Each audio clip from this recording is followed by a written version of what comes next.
مرحبا، يسعد اوقاتكم. ان شاء الله تكونوا بخير.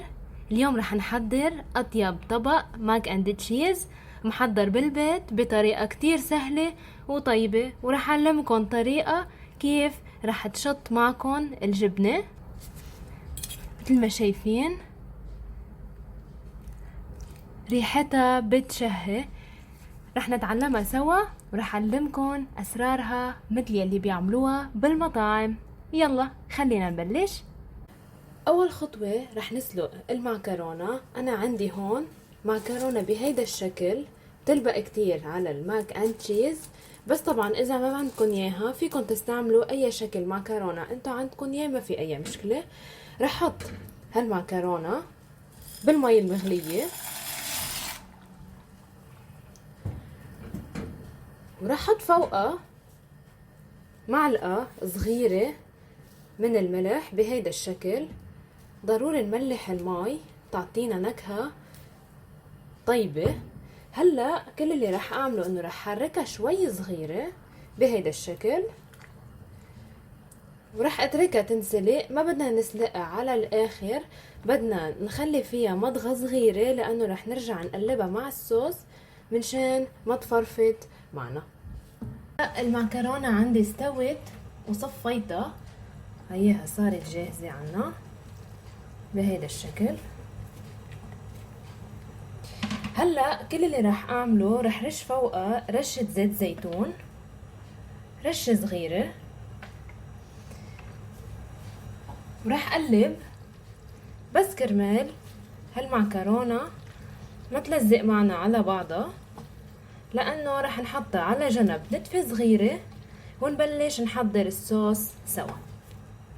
لنعمل الصوص يلي هو الجبنة غير شكل حتكون فيه. اول شي عنا ملعقتين زبدة، رح نحضر الزبدة والطحين كأنه عم نعمل بشاميل. بالاول اول شي رح نسوح الزبدة، وهون بحب شير كمية الزبدة مطلوب تكون قد كمية الطحين يلي رح نحطه. يعني ملعقتين زبدة انا رح احط معهم ملعقتين طحين، واكيد كل المقادير رح تشوفوها تحت الفيديو بصندوق الوصف.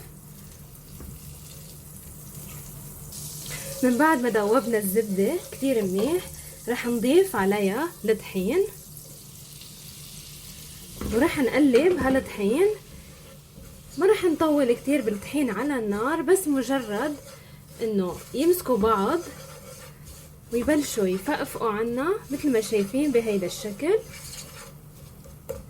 بس لحتى يتقلى الطحين نتفة صغيرة ياخد حرارة.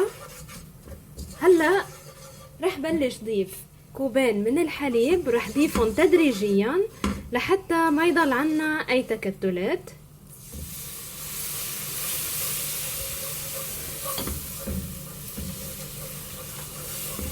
بنضيف شوي صغيرة، بدها شوية طولة بال علشان ما بدنا يضل فيه هدول التكتلات اللي عم يعملون الطحين. بنزيد تدريجيا ونستمر بالتقليب لحد ما يروحوا عنا كل التكتلات.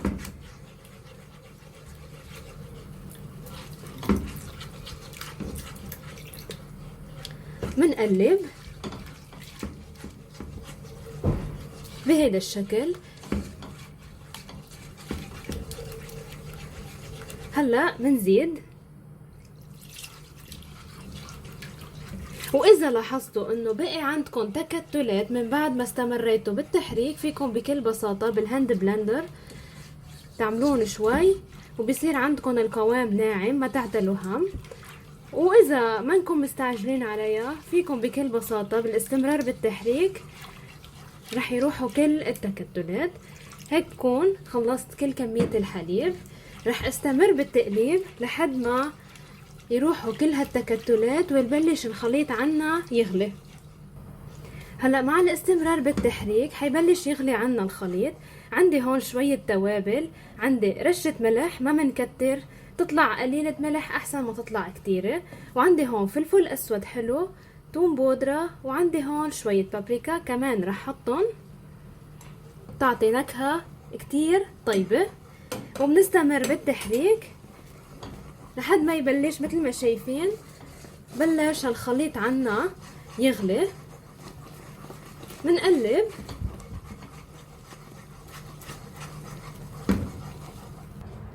مثل ما شايفين. هلا من بعد ما غلي عنا هالخليط شلته عن النار والشريط ما بقى بدنا اياه. هلا رح نزل الجبنة شيدر. اساسا جبنة شيدر اذا فيكن تجيبوها شقفة وحدة وتبرشوها بالبيت بيكون افضل مشان ما يطلعكن قطع جبنة من جبنة تانية.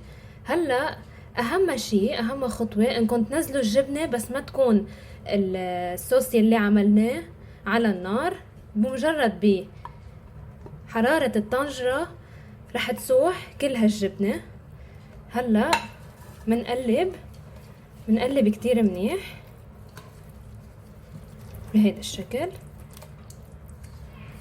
واللي بحب يزيد عليها موتزاريلا انا هون رح زيد شوية اشقوان.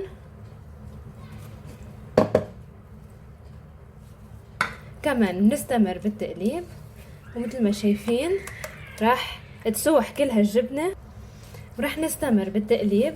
حرارة الطنجرة لوحدها رح تسوح لنا كل هالجبنة اللي حطيناها. بدي اشير لشغلة انه انا هون حطيت 200 جرام جبنة شيدر واللون الشيدر الغامق بيعطي نكهة اطيب واطيب. هلا رح ننزل هالمعكرونة يلي حضرناها بالاول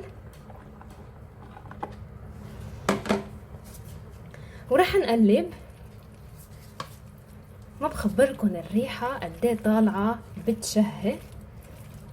قلبوا منيح لحتى كل هالخليط يمتزج مع بعضه كتير منيح.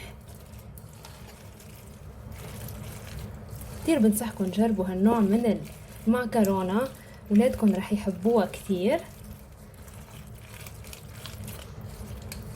شايفين ما اسهل هالنوع من الوصفات. وهلا صار وقت نسكب.